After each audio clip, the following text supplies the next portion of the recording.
আকাশ থেকে পড়া ঝিরি ঝিরি বৃষ্টির কয়েক ফোঁটা সরাসরি রেহানার সেই ফ্যাকাসে চামড়ার উপর গিয়ে পড়ল।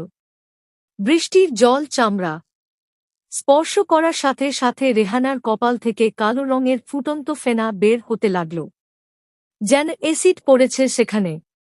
আর চোখের পাতাটি এক ঝটকায় খুলে গেল। চোখ দুটো কুচকুচে কালো। কোন সাদা অংশ নেই। সেই চোখ সরাসরি মতির দিকে তাকিয়ে এক দানবীয় হিংস্রতায় চপচপ করে উঠল। আষাঢ় মাসের মেঘলা রাত, কোন বাতাস নেই, কিন্তু অবিরাম ঝিরঝির করে বাঁট পড়ছে। বৃষ্টির শব্দে চারপাশ একঘেয়ে ঝুমঝুম আওয়াজে মুখর। কাদায় পা ডুবিয়ে শাহাবুদ্দিন আর মতি দাঁড়িয়ে আছে কাদের শিকদারের কাছারি ঘরের বারান্দায়। তাদের সামনে রাখা বাঁশের খাটিয়ার উপর শোয়ানো একটি লাশ। লাশটি সাধারণ সাদা কাফনের কাপড়ে নয়, বরং কুচকুচে কালো রঙের তেলতেলে মোমজামা দিয়ে মাথা থেকে পা পর্যন্ত মুড়ি দিয়ে বাঁধা। শাহাবুদ্দিন ভাই, আমার মা রেহানা 2.5 দিন ধুইরা ছটকিরা মরছে, ডাক্তার কিছে জলাতঙ্ক।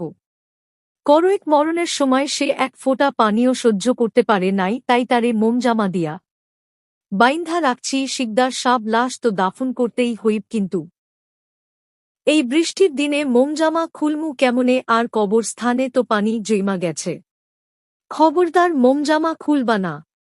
দাফন করার আগ পর্যন্ত এই কাপড়ের উপর যেন বৃষ্টির এক ফোঁটা পানিও না পড়ে। সে পানি সহ্য করতে পারে না। পানি গায়ে পড়লে সে বড় অশান্তি করব। এইনেও বাঁচা যাচ্ছে কাম শেষ কইরা আইসা আরও পাইবা। ওস্তাদ রাইত বার্তাছে, বৃষ্টিও থামার লক্ষণ নাই, চলেন ধরি পানি ডরে মানুষ মরে শুনছি, কিন্তু মরা মানুষ যে পানি ডরায় এই প্রথম শুনলাম। তারা দুজনে মিলে কাটিয়াটা কাঁধে তুলে নীল কাদের শিকদার দ্রুত বাড়ির ভেতরে গিয়ে দরজা বন্ধ করে দিল। বাইরে শুধু রয়ে গেল ঝিরি ঝিরি বৃষ্টি আর 2 লাশবাহকের পায়ের নিচে কাঁদার চপচপ শব্দ। তারা হাঁটছে পিছিল মাটির রাস্তায়, খালি পায়ে হাঁটা কঠিন হয়ে পড়ছে। মতির মাথায় একটা জীর্ণ ছাতা, আর শাহাবুদ্দিনের এক হাতে হ্যারিকেন, অন্য হাতে কাঠিয়ার বাঁশ।